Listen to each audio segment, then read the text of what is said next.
إن الحمد لله نحمده ونستعينه ونستغفره ونعوذ بالله من شرور أنفسنا ومن سيئات أعمالنا من يهده الله فلا مضل له ومن يضلله فلا هادي له وأشهد أن لا إله إلا الله وحده لا شريك له وأشهد أن محمدا عبده ورسوله يا أيها الذين آمنوا اتقوا الله حق تقاته ولا تموتن إلا وأنتم مسلمون.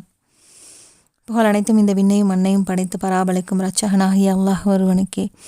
அல்லாஹ்வின் சாந்தியும் சமாதானமும் கண்மணி நாயகம் ஸல்லல்லாஹு அலைஹி வஸல்லம் அவர்களின் மீதும் அவர்களின் சத்திய நேரிய வழியில் நடந்த அத்துணை நன்மக்களின் மீதும் நம் மீதும் நம் குடும்பத்தாரின் மீதும் இறங்கட்டுமாக. ஒரு ஆண் வாழ்வியல் ஆராய்ச்சியுடைய 10வது வகுப்பில் நம்ம இருக்கோம்.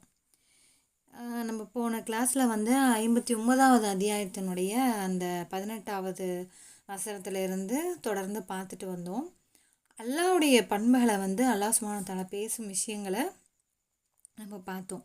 அப்போ அல்லாஹ்வுடைய பெயர்களை நம்ம கற்பதன் வழியாக இறைவனை அஞ்சக்கூடியவர்களாக நம்ம நிச்சயமாக மாற முடியும்.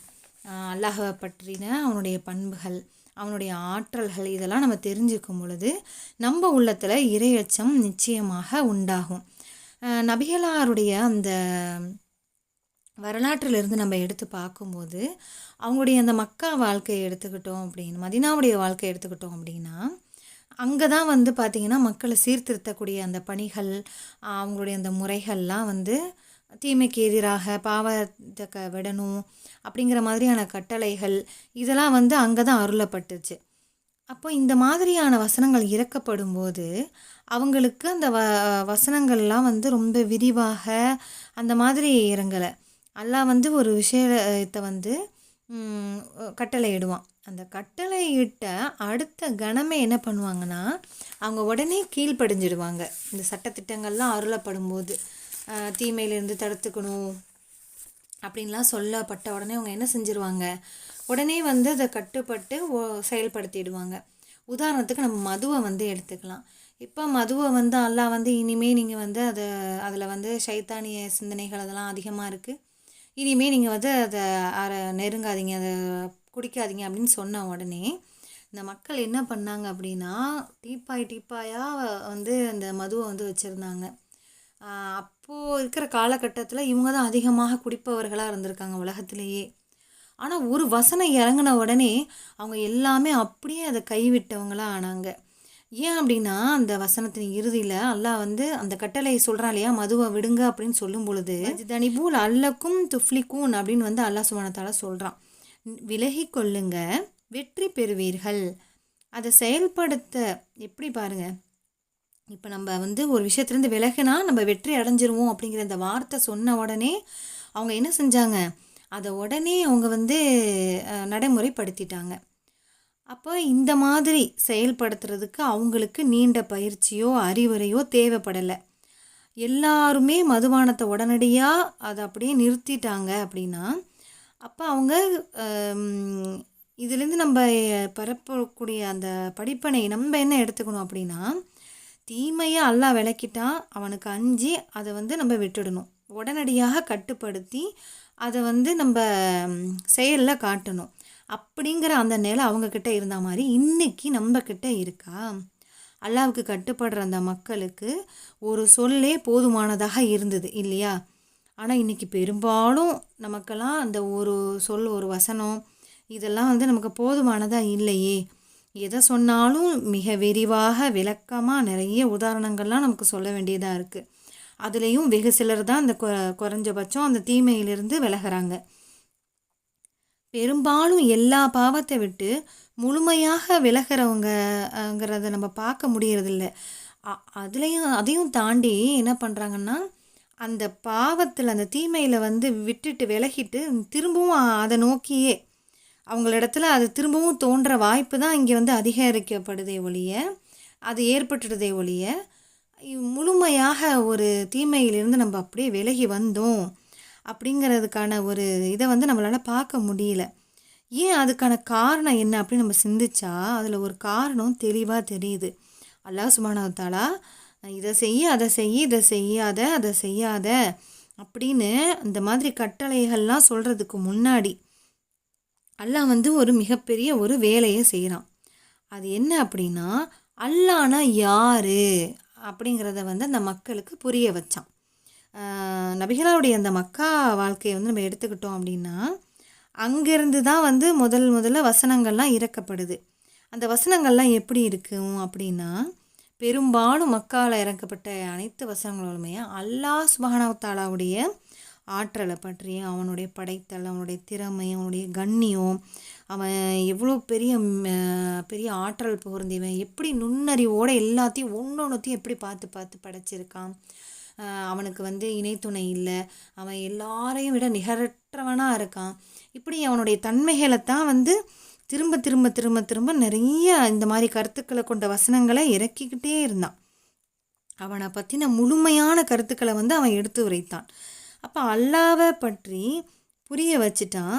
இவ் அதுக்கு எவ்வளோ காலம் வந்து எடுத்துக்கிட்டான் அப்படிங்கிறது இங்கே நம்ம கவனிக்கணும். ஏன்னா இறைவன் வந்து ஒரு தீமையை குறித்து சுருக்கமாக சொல்கிறான், அதை தடுத்துக்கணும் அப்படின்னு சொல்லி கட்டளை இடுறான்.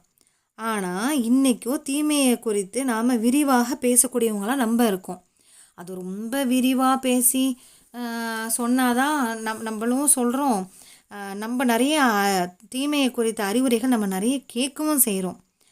அப்போது இந்த நன்மை இது செஞ்சால் நன்மை, இதை செஞ்சால் தீமை அப்படின்னு சொல்கிற வசனத்தை காட்டிலும் அல்லாஹ் சுப்ஹானஹு வ தஆலா தன்னை பற்றி அந்த ஆற்றலை தான் விரிவாக சொல்கிறான். அப்படிங்கும்போது கிட்டத்தட்ட மக்காவில் 3 ஆண்டு காலமாக இறக்கப்பட்ட எல்லாமே அஸ்மாவுல் ஹுஸ்னாவாக இருந்தது. அல்லாஹுடைய அந்த சிறப்புகள் தான் வந்து அதிகமாக சொல்லப்பட்டதாக இருந்துச்சு. அதனால தான் அல்லாஹ் வந்து ஒரு விஷயத்த சொன்ன உடனே என்ன செஞ்சாங்கன்னா, அந்த மக்கள் எல்லாமே உடனே கட்டுப்பட்டு அதை செயல்படுத்தக்கூடியவங்களாக இருந்தாங்க.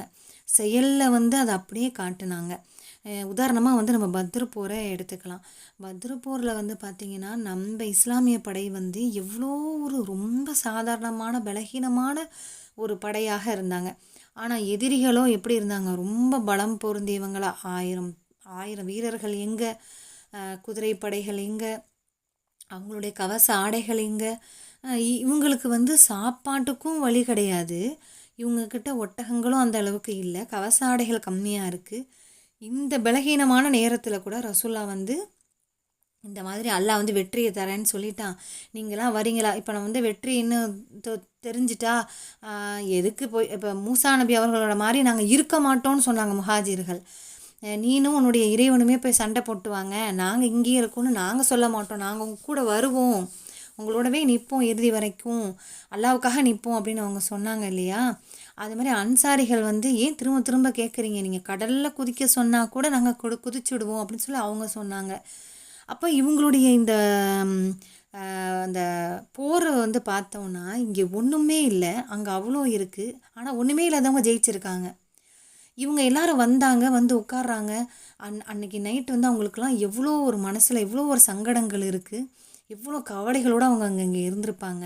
ஒரு தற்கொலைக்கு சமமாக அங்கே வந்திருக்காங்கன்னா ஏன் இருந்தாங்க, அல்லாவின் மீது கொண்ட அந்த ஒரு புரிதல், அல்லாவுக்காகவும் நபிகளாருடைய அந்த வார்த்தைக்கும் கட்டுப்பட்டு அவங்க என்ன செஞ்சாங்க, ஒரு ஆழமான புரிதலை தான் அவங்கள என்ன பண்ணுச்சுன்னா இந்த அளவுக்கு சீர்படுத்தி அவங்கள வந்து இந்த ஜிஹாத் அப்படிங்கிற அந்த நிலைக்கு அவங்கள கொண்டு வந்துச்சு.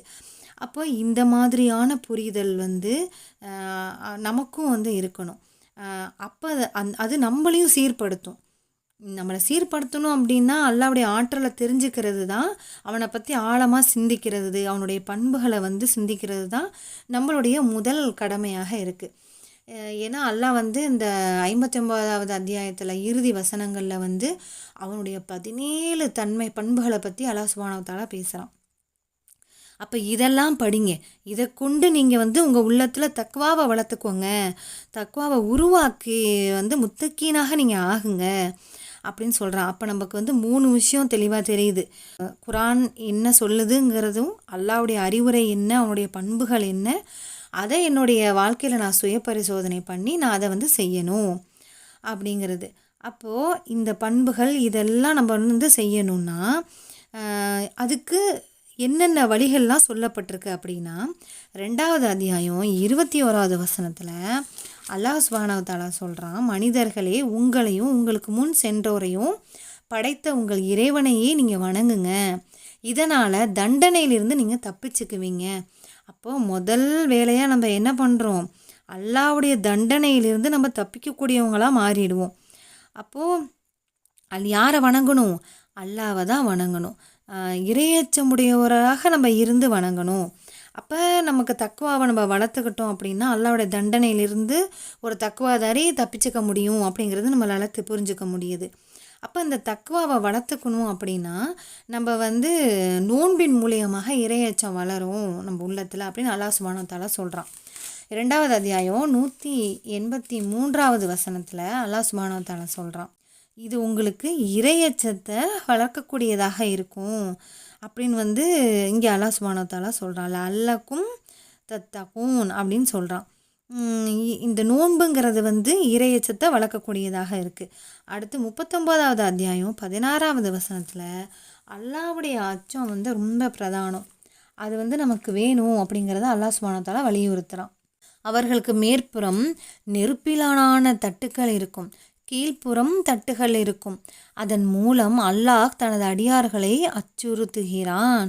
என் அடியார்களே எனக்கு அஞ்சுங்கள் அப்படின்னு அல்லாஹ் சுப்ஹானஹு வ தஆலா சொல்கிறதுலேருந்து நம்ம இதில் என்ன புரிஞ்சுக்கணும்? அல்லாஹ்வுடைய அந்த தண்டனைகளுக்கு அஞ்சி. ஏன்னா நெருப்பாலான தட்டுக்கள் இருக்கும், மேலே இருக்கும், கீழே இருக்கும். அதன் மூலயமா அல்லாஹ் சுப்ஹானஹு வ தஆலா தன்னுடைய அடியார்களை அச்சுறுத்துறான். அப்படிங்கிறப்போ நம்ம அந்த அடியார்கள் எப்படிப்பட்டவங்களாக இருக்கணும்? இறைவனை அஞ்சக்கூடியவர்களாக நீங்கள் இருக்கணும் அப்படின்னு சொல்லி அல்லாஹ் இங்கே எச்சரிக்கை செய்யக்கூடியவனாக இருக்கான். அப்போது நமக்கு தக்வாங்கிறத நம்ம வளர்த்துக்கணும். தக்வாவை போலவே குரானிடம் இருந்து தான் நம்ம நேர்வழியை கற்றுக்க போகிறோம். அப்போ தக்வாங்கிறது ரொம்ப மிக முக்கியமாக ஒரு அவசியமான ஒரு நிபந்தனையாக இருக்குது. அப்போ தக்வாவில் இருந்து நம்ம ஒரு அம்சத்தை எடுத்துக்கணும் அப்படின்னா அதை அல்லாஹ் பிரித்து காட்டுகிறான், தனியான ஒரு சொல்லாக சொல்கிறான். ஏன்னா அதனுடைய முக்கியத்துவம் அந்த அளவுக்கு அவசியமாக இருக்குது. இறைவன் பிரித்து சொல்லக்கூடியது என்ன? தக்குவாதாரியாக இருக்கணும். அல்லாஹ்க்கு இப்படியெல்லாம் நம்ம அஞ்சலை அப்படின்னா அல்லாஹ் எப்படி அச்சுறுத்துறான், அதுக்கெல்லாம் அஞ்சி நம்ம அல்லாஹ்வை பயப்படணும் அப்படின்னா, தக்குவாதாரியாக இருக்கணும் அப்படின்னா அதுக்கு சில இறைவன் அந்த தக்குவாதாரிக்கு ஒரு பிரித்து ஒரு சொல்லி இந்த மாதிரி நீங்கள் வாழ்ந்தீங்க அப்படின்னா உங்களுக்கு அந்த தக்குவா உங்கள் உள்ளத்தில் இருக்கிறது கஷ்டம்னு சொல்கிறான். அது என்ன? அதுதான் பெருமை. இதை சொல்லும்போது கொஞ்சம் ஒரு எளிய சொல்லு மாதிரி தெரியும். ஆனால் வாழ்க்கையோட பல கட்டங்களில் நம்மளை அறியாமலேயே என்ன செஞ்சிடறோம்? இந்த பெருமைக்குள்ளே நம்ம உண்மையிலே தள்ளப்பட தானே செய்கிறோம். அப்போது நான் பெரியவன், எனக்கு எல்லாம் தெரியும், நான் தான் இந்த உலகத்தில் பெஸ்ட்டு, என்னோடய செயல் தான் ரொம்ப பெஸ்ட்டான செயல், என் கருத்து தான் ரொம்ப பெரிய கருத்து அப்படின்னு நம்ம நினைப்போம். ஆக பெரிய ஒரு ஆபத்து எது முத்தகீன்களுக்கு அப்படின்னா இந்த பெருமையாக தான் இருக்க முடியும். நீங்கள் முத்தகீனாக இருந்தீங்கன்னா நீங்கள் குரானுக்கு வரலாம். ஆனால் அதில் நீங்கள் பெருமை உடையவர்களாக நீங்கள் இருந்துட்டீங்க அப்படின்னு சொன்னால் இந்த குரான் என்ன ஆகும்? எதிர்மறையான ஒரு சிந்தனைங்கிறது தான் இந்த பெருமைக்கு அல்லாஹ் சுப்ஹானஹு வ தஆலா சொல்கிறான். அப்போ இந்த எதிர்மறைங்கிற சொல்லு பெருமையின் மூலியமாக நமக்கு ஆணவம் வருது, அகம்பாவம் வருது, ஆங்காரம் வருது. இதெல்லாம் நம்மளை என்ன செய்யும் அப்படின்னா குரானையே நெருங்க விடாது அப்படின்னு அல்லாஹ் சுப்ஹானஹு வ தஆலா சொல்கிறான். அல்லாஹ்வுடைய நீதி இருக்கு இல்லையா, அந்த சுன்னத்தல்லாஹ்ங்கிற அவனுடைய வழிமுறையை கொண்டு அல்லாஹ் என்ன சொல்கிறான் அப்படின்னா, நான் என் வசனத்தை விட்டு இந்த பெருமைப்படக்கூடியவனை திருப்பி விடுவேன் அப்படின்னு சொல்கிறான். அப்போ அவங்க எப்படி அணுகுனாலும் அவரால் என்ன செய்ய முடியாது? அல்லாஹ்வுடைய நாட்டம் தான் அங்கே இருக்கும். அப்படிங்கிறத அல்லாஹ் எச்சரித்தே சொல்கிறான். அப்போ இந்த பெருமை அப்படிங்கிற இந்த விஷயத்த நம்ம என்ன பண்ணணும்னா நம்ம நாமளே உணர்ந்து அதில் நாம் எப்படிப்பட்ட போக்கில் இருக்கும் அப்படிங்கிறத நம்ம சிந்திக்கணும். ஏன்னா நம்மளுடைய செயலை நம்ம உண்மையிலேயே பரிசீலனை செஞ்சு தான் ஆகணும். இல்லை அப்படின்னா அப்போ இந்த முத்தகீனுக்கு அல்லாஹ் வழிகாட்டுறான், அதில் பெருமை இருக்கிறவங்களுக்கு அல்லாஹ் அந்த வசனத்தை அப்படியே திருப்பி விட்டுறான். அப்போனா இந்த வசனம் திரும்பிடுச்சுன்னா ஒருவேளை அந்த பெருமை இருந்துச்சுன்னா அப்போ அந்த பெருமை எப்படி வருது? அந்த அல்லாஹ் திருப்பி விடுறான் அப்படிங்கிற அந்த வசனம் என்ன அப்படின்னா 7வது அத்தியாயம் 146வது வசனத்தில் அல்லாஹ் சொல்கிறான், நியாயமின்றி பூமியில் கர்வம் கொண்டிருப்பவர்களை எனது சான்றுகளை விட்டும் திருப்பி விடுவேன், எனது வசனங்களை விட்டும் திருப்பி விடுவேன். அவர்கள் எந்த வசனத்தை கண்டாலும் சான்றுகளை கண்டாலும் அவற்றை நம்ப மாட்டார்கள். நேரான வழியை அவர்கள் கண்டால் அதை தங்களது வழியாக கொள்ள மாட்டார்கள். வழிகேடான பாதையை அவர்கள் கண்டால் அதை தமது வழியாக கொள்வார்கள். அவர்கள் நமது வசனங்களை பொய்யென கருதியதும் அவற்றை அலட்சியப்படுத்தியதும் இதற்கு காரணம் அப்படின்னு அல்லாஹ் சுப்ஹானஹு வ தஆலா சொல்கிறான். இதுக்கெல்லாம் அவங்க என்ன காரணமாக அல்லாஹ் சொல்கிறான், நம்ம வசனங்களை பொய்ன்னு நினச்சாங்க, அலட்சியப்படுத்தினாங்க, பூமியில் கர்வம் கொண்டவங்களாக இருந்தாங்க, ஹெட் வெயிட்டோடு இருந்திருக்காங்க, நான் தான் அப்படின்னு இருக்கிறவங்க. இப்போ இவங்களுக்கு அல்லாஹ் அவனுடைய வசனத்தை காட்ட மாட்டேன்னு சொல்லிட்டான். அப்போது நம்ம முத்தக்கீனாக இருக்கோம், நம்ம நல்ல திறந்த மனசோட தாழ்வான உள்ளத்தோட இந்த குரானை அருகும்போது அந்த குரானும் நம்மளுடைய அந்த வார்த்தையும் அல்லாஹ்வுடைய வார்த்தையும் நம்ம மனசும் அல்லாஹ்வுடைய வார்த்தையும் ஒத்து போயிடும். அது ஒன்று சேர்ந்து இருக்கும். அப்போ நமக்கு நம்மளுடைய மனசில் நல்ல மாற்றங்கள் உண்டாகும், நல்ல பாதைகளை அல்லாஹ் நமக்கு காட்டுவான். ஆனால் இந்த உள்ளத்தில் பெருமை அப்படிங்கிற ஒரு விஷயம் வந்துருச்சு அப்படின்னு சொன்னால் அவனையே உயர்வாக நினச்சிக்கிட்டு ரொம்ப கர்வமாக இருந்துட்டான்னா எல்லாம் தெரிஞ்சிருந்தாலும் பெருமைங்கிற அந்த மனப்பான்மை இருக்கிறதுனால அல்லாஹ் அவன்கிட்ட அந்த வசனத்தை திருப்பி விட்டுறான். 27 இதுக்கு சான்றாக 27வது அத்தியாயத்தில் 13 மற்றும் 14வது வசனத்தில் அல்லாஹ் சுப்ஹானஹு வ தஆலா சொல்கிறான், நமது சான்றுகள் பார்க்கக்கூடிய வகையில் அவர்களிடம் வந்த போது அது தெளிவான சூனியம் என்று அவர்கள் கூறினர். அவர்கள் அதை உறுதியாக நம்பியிருந்தும் அநியாயமாகவும் ஆணவமாகவும் மறுத்தனர். குழப்பம் செய்தோரின் முடிவு எவ்வாறு இருந்தது என்று கவனிப்பீராக. அப்போ இங்கே நமது சான்றுகள் பார்க்கக்கூடிய வகையில் அவர்களிடம் வந்துருச்சு, அவங்க கண்ணால் பார்த்துட்டாங்க அல்லாஹ்வுடைய சான்றை. அப்போ இது தெளிவான சூனியம்னு ஏன் அவங்க சொன்னாங்க? அவங்களுக்கு அதை உறுதியாக நம்பி இருந்தும் அவங்க அநியாயம் செஞ்சாங்க. அவங்களுக்கு தெரியுது இது உண்மையிலேயே சான்று மனுஷனால் இது வந்திருக்க முடியாது, இது அல்லாஹ்வோட தான் அப்படிங்கிறத அவங்களுக்கு தெரிஞ்சிருந்துமே அவங்க என்ன பண்ணிட்டாங்களாம், அநியாயமாக ஆணவத்தோடு அதை மறுத்துட்டாங்க. இந்த மாதிரி குழப்பம் செஞ்சாங்க அப்படின்னா அவங்களோட முடிவை நீங்கள் நல்லா கவனிங்க. அவங்களுக்கு என்ன கிடைக்கும்? அல்லாஹ்வுடைய சாபந்தான் அவங்களுக்கு கிடைச்சதா இருக்குது. அடுத்து இதே மாதிரியே இந்த மாதிரி மறுத்து கர்வமாக இருக்காங்களா இவங்க, ஆணவத்தோடு நடந்துக்கிட்டாங்க. அடுத்து 31வது அத்தியாயத்தில் 7வது வசனத்தில் அவனிடம் நமது வசனங்கள் கூறப்பட்டால் அகந்தை கொண்டவனாகவும் அதை செவி ஏறாதவனைப் போலவும் தனது காதுகளில் அடைப்பு உள்ளது போலவும் புறக்கணிக்கிறான். அவனுக்கு துன்புறுத்தும் வேதனை உண்டு என எச்சரிப்பீராக அப்படின்னு சொல்லப்படுது. அப்போது அவன் எப்படி இருக்கான் பாருங்க, அவனுடைய அந்த அகந்தை கொண்ட அந்த குணம் இருக்குல்ல, இந்த ஆணவக்காரங்க, கர்வம் கொண்டவங்க, அகந்தை கொண்டவங்க, இந்த குணங்களெல்லாம் அல்லாஹ் சுப்ஹானஹு வ தஆலா எப்படி எடுத்து சொல்கிறான். அவனுக்கு காதில் விழுந்தான். எப்போவுமே சொல்லுவோம், தூங்குறவனை கூட எழுப்பிடலாம், தூங்குற மாதிரி நடிக்கிறவனை எழுப்ப முடியாது அப்படின்னு. அந்த மாதிரி இவங்க கேட்பாங்க தான், கேட்டுட்டு என்ன பண்ணுவாங்கன்னா அதை புறக்கணிச்சவங்க மாதிரி கேட்டும் கேட்காத மாதிரி இருப்பாங்க. அப்போ இவங்களுக்கு எல்லாம் எச்சரிக்கிறான், காதில் அடைப்பு இருக்கிறவன் மாதிரி அவன் உட்காந்துருக்கான், ஆனால் அவன் காதில் விழுகுது.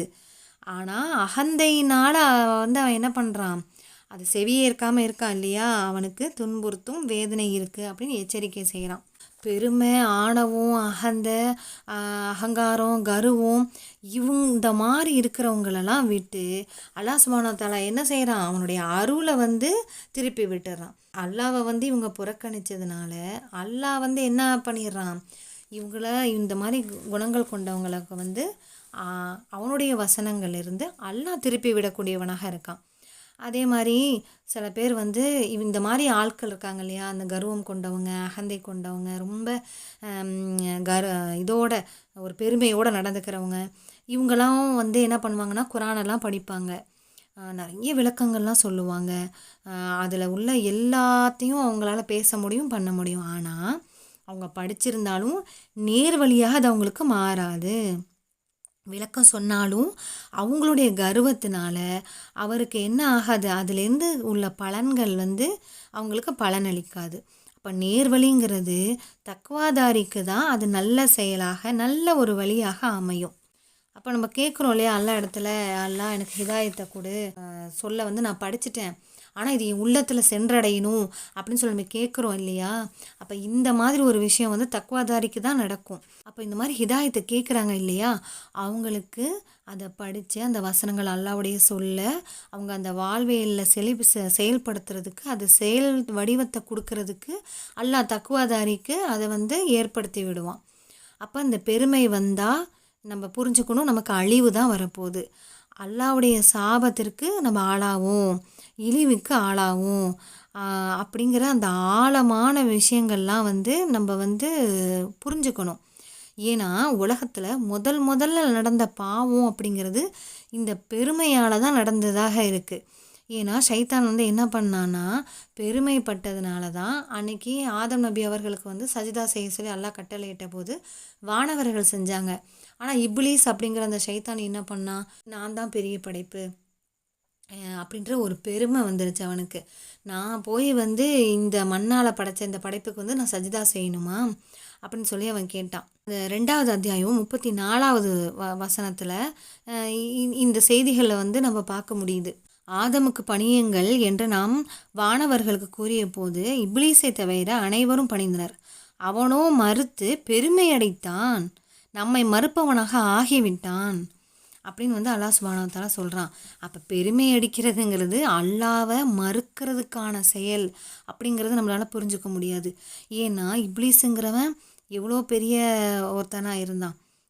உலகத்திலேயே நம்ம எத்தனையோ நஷ்டவாளியெல்லாம் எடுத்து நம்ம உதாரணத்துக்கு பெருமை அடிப்பவனுக்கு சொல்கிறோம். ஆனால் ஆகப்பெரிய நஷ்டவாளி யார் அப்படின்னா இந்த இப்லீஸாகத்தான் இருக்க முடியும் இல்லையா. அல்லாஹ் வந்து எப்படி சொல்லிட்டான், நம்மை மறுத்தவனாக அவன் ஆகிட்டான்.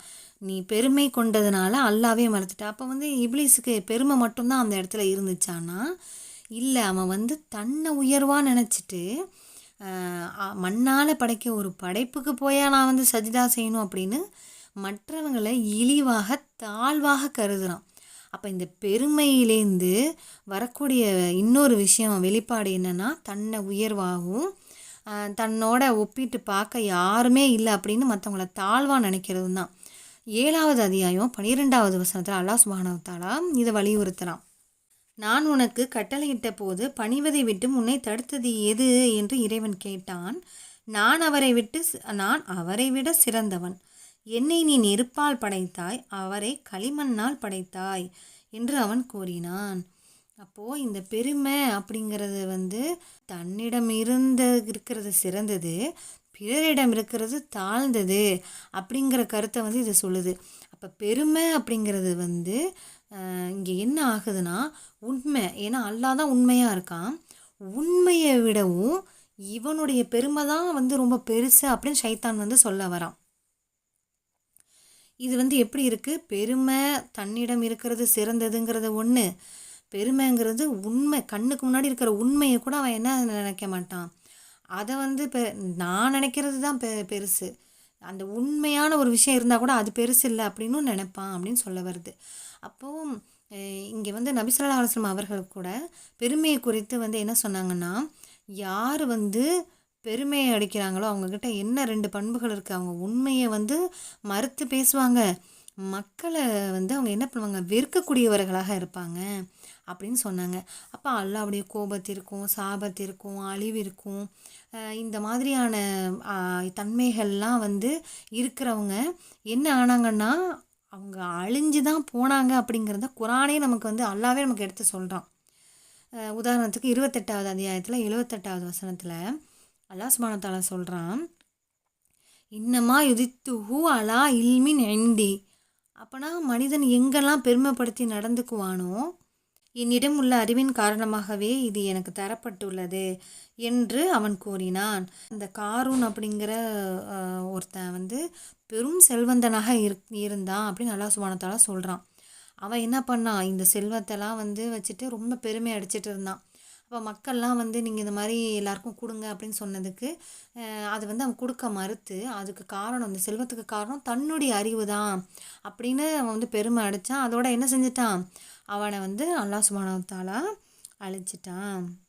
அந்த கர்வத்துக்காக அல்லாஹ் சுப்ஹானஹு வ தஆலா என்ன பண்ணான், அவனை அப்படியே பூமியோட அவனை வந்து அழிக்கக்கூடியவனாக இருந்தான். அப்போ அவன் அறிவை அவன்கிட்ட இருக்கிற அறிவை கொண்டு அவன் பெருமைப்படுத்தி பேசுனதுனால அவனுக்கு அழிவாயிடுச்சு அப்படின்னு பார்க்குறோம். அடுத்து ஆதி சமூக கூட்டத்தாரை வந்து எடுத்துக்கிட்டோன்னா 41வது அத்தியாயத்தில் 16, 17வது வசனத்தை வந்து நம்ம பார்க்குறோம். இங்கே மனிதன் எங்கெல்லாம் பெருமைப்படுத்தி நடந்துக்கிறானோ அந்த மாதிரி செய்கிறவங்களுக்கு என்ன பிரதிபலன் கிடைக்குது அப்படிங்கிறத தான் அல்லாஹ் சுப்ஹானஹு வ தஆலா நமக்கு இந்த செய்திகள் மூலியமாக தரான். அல்லாஹ் தன்னுடைய திருமறையில் வந்து இப்படி தான் எடுத்து சொல்கிறான் பெருமைப்பட்டவங்களுக்கு என்னென்னலாம் கிடச்சிருக்கு. ஏன்னா ஆதி சமூக கூட்டத்தார் வந்து என்ன பண்ணாங்கன்னா ரொம்ப பலம் பொருந்தியவர்களாக இருந்தாங்க. பயங்கரமான உடல் ஆற்றல் வந்து அவங்களுக்கு இருந்தது. மலைகளையே குடைந்து வந்து அவங்க வீடு கட்டக்கூடியவங்களாக இருந்தாங்க. இந்த காலத்தில் வந்து எக்யூப்மெண்ட்ஸ் இருக்குது, ஆனால் அப்போல்லாம் அவங்களுடைய கரங்களாலேயே வந்து என்ன செஞ்சாங்க, அவங்க செஞ்சாங்க.